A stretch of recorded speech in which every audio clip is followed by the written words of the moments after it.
मेरे प्यारे परिवारजनों, पिछले कुछ सप्ताह नॉर्थ ईस्ट में, विशेषकर मणिपुर में और हिंदुस्तान के भी अन्य कुछ भागों में, लेकिन विशेषकर मणिपुर में जो हिंसा का दौर चला, कई लोगों को अपना जीवन खोना पड़ा, मां बेटियों के सम्मान के साथ खिलवाड़ हुआ। लेकिन कुछ दिनों से लगातार शांति की खबरें आ रही हैं। देश मणिपुर के लोगों के साथ है। देश मणिपुर के लोगों को पिछले कुछ दिनों से जो शांति बनाए रखी है, उस शांति के पर्व को आगे बढ़ाएं और शांति से ही समाधान का रास्ता निकलेगा। और राज्य और केंद्र सरकार मिलकर के उन समस्याओं के समाधान के लिए भरपूर प्रयास कर रही है, करती रहेगी।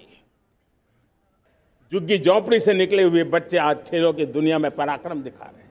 छोटे छोटे गांव के, छोटे छोटे कस्बे के नौजवान, हमारी बेटे बेटियां आज कमाल दिखा रही हैं। अब देखिए, मेरे देश की 100 जितनी स्कूल ऐसी हैं जहां के बच्चे सैटेलाइट बना करके सैटेलाइट छोड़ने की तैयारियां कर रही हैं। आज हजारों टिंकरिंग लैब नए वैज्ञानिकों का गर्भाधान कर रही है। आज हजारों टिंकरिंग लैब लाखों बच्चों को साइंस और टेक्नोलॉजी की राह पर आगे बढ़ने के लिए प्रेरणा दे रही हैं। मैं मेरे देश के नौजवानों को कहना चाहता हूं, अवसरों की कमी नहीं है। आप जितने अवसर चाहेंगे, ये देश आसमान से भी ज्यादा अवसर आपने देने का सामर्थ्य रखता है। मैं देख रहा हूं, फिर एक बार देश के सामने एक मौका आया है। इस ऐसे कालखंड में हम जी रहे हैं, ऐसे कालखंड में हमने प्रवेश किया है और यह हमारा सौभाग्य है कि भारत के ऐसे अमृत काल में, यह अमृत काल का पहला वर्ष है।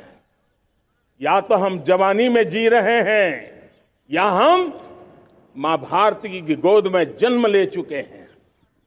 और यह कालखंड, मेरे शब्द लिख करके रखिए मेरे प्यारे परिवारजनों, इस कालखंड में जो हम करेंगे, जो कदम उठाएंगे, जितना त्याग करेंगे, तपस्या करेंगे, सर्वजन हिताय सर्वजन सुखाय, एक के बाद एक फैसले लेंगे, आने वाले 1000 साल का देश का स्वर्णिम इतिहास उससे अंकुरित होने वाला है। इस कालखंड में होने वाली घटनाएं आगामी 1000 साल के लिए इसका प्रभाव पैदा करने वाली है। मैं आज मेरे देश के नौजवानों को, मेरे देश की बेटे बेटियों को ये जरूर कहना चाहूंगा, जो सौभाग्य आज मेरे युवाओं को मिला है, ऐसा सौभाग्य शायद ही किसी के नसीब होता है जो आपके नसीब हुआ है। और इसलिए हमें ये गंवाना नहीं है। युवा शक्ति पर मेरा भरोसा है, युवा शक्ति में सामर्थ्य है और हमारी नीतियां, हमारी रीतियां भी उस युवा सामर्थ्य को और बल देने के लिए है। आज मेरे युवाओं ने दुनिया में पहले 3 स्टार्टअप इकोसिस्टम में भारत को स्थान दिला दिया है। विश्व के युवाओं को अचंभा हो रहा है भारत के इस सामर्थ्य को लेकर के, भारत की इस ताकत को देख करके। आज दुनिया टेक्नोलॉजी ड्रिवन है और आने वाला युग टेक्नोलॉजी से प्रभावित रहने वाला है।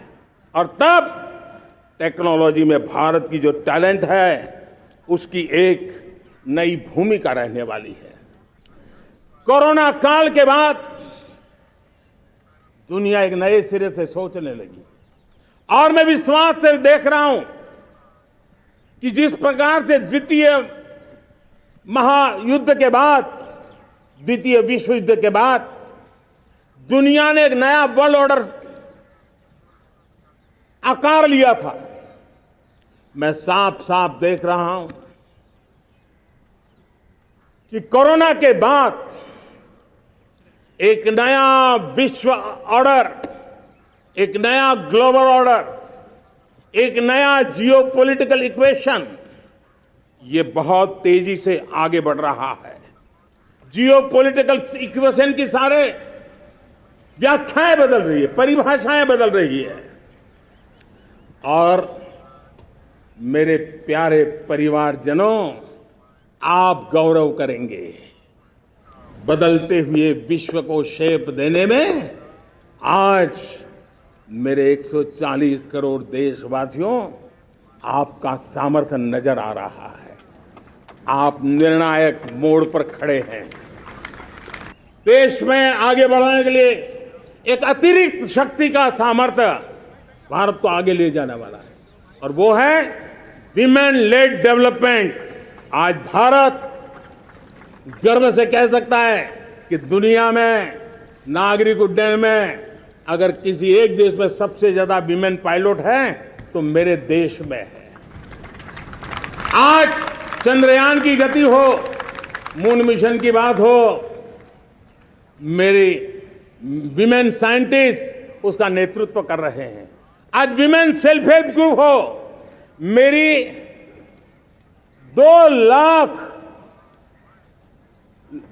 2 करोड़ लखपति दीदी का लक्ष्य लेकर के आज विमेन सेल्फ हेल्प ग्रुप पे हम काम कर रहे हैं। हमारी नारी शक्ति के सामर्थ्य को बढ़ावा देते हुए विमेन लेड डेवलपमेंट के, और जब G20 में मैंने विमेन लेड डेवलपमेंट के विषय को आगे बढ़ाया है तो पूरा G20 समूह इसके महत्व को स्वीकार कर रहा है, और उसके महत्व को स्वीकार कर करके वो उसको बहुत बल दे रहे हैं। अब आंख बंद करने का समय नहीं है। अगर सपनों को सिद्ध करना है, संकल्प को पार करना है, तो हमें ये आंख मिचौली बंद करके, आंख में आंख मिला करके 3 बुराइयों से लड़ना बहुत समय की मांग है। हमारे देश की सारी समस्याओं की जड़ में भ्रष्टाचार ने दिमक की तरह देश की सारी व्यवस्थाओं को, देश के सामर्थ्य को पूरी तरह नोच लिया है। भ्रष्टाचार से मुक्ति, भ्रष्टाचार के खिलाफ जंग हर इकाई में, हर क्षेत्र में। और मैं देशवासियों, मेरे प्रिय परिवारजनों, ये मोदी के जीवन का कमिटमेंट है। ये मेरे व्यक्तित्व का एक कमिटमेंट है कि मैं भ्रष्टाचार के खिलाफ लड़ाई लड़ता रहूंगा। दूसरा, हमारे देश को नोच लिया है परिवारवाद ने। इस परिवारवाद ने देश को जिस प्रकार से जकड़ के रखा है, उसने देश के लोगों का हक छीना है। और तीसरी बुराई तुष्टीकरण की है। ये तुष्टीकरण में भी देश के मूलभूत चिंतन को, देश के सर्व समावेशक हमारे राष्ट्रीय चरित्र को दाग लगा दिए हैं, तहस नहस कर दिया है इन लोगों ने। और इसलिए मेरे प्यारे देशवासियों, इसलिए मेरे प्यारे परिवारजनों, हमें इन 3 बुराइयों के खिलाफ पूरे सामर्थ्य के साथ लड़ना है। भ्रष्टाचार, परिवारवाद, तुष्टीकरण। भारत में मैं मेरे देशवासियों का इसलिए भी अभिनंदन करता हूं कि मेरे देशवासियों में एक नीर विवेक का सामर्थ्य है, समस्याओं की जड़ों को समझने का सामर्थ्य है।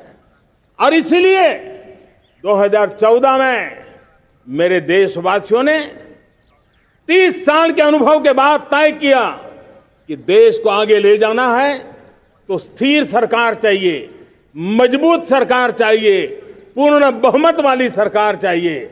और देशवासियों ने एक मजबूत और स्थिर सरकार बनाई।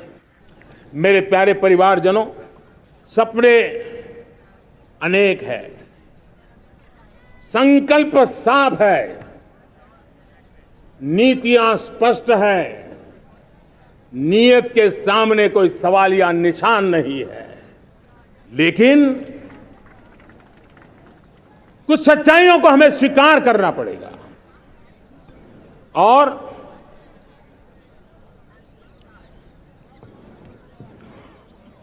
उसके समाधान के लिए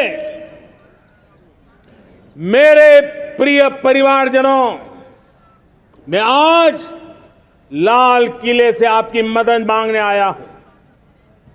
मैं लाल किले से आपके आशीर्वाद मांगने आया हूं, क्योंकि पिछले सालों मैंने देश को जो समझा है, देश की आवश्यकताओं को जो मैंने परखा है, और अनुभव के आधार पर मैं कह रहा हूं कि आज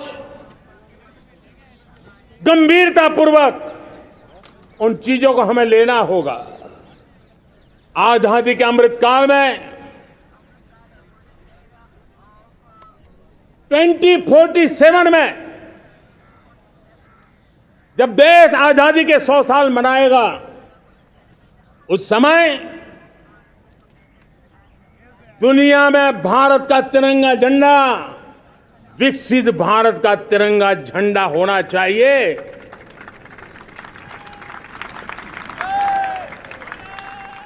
From breaking news, detailed analysis, in-depth interviews and explainers, follow the Times of India. Subscribe to our YouTube channel. Don't forget to like our videos and hit the bell icon to stay updated with the latest.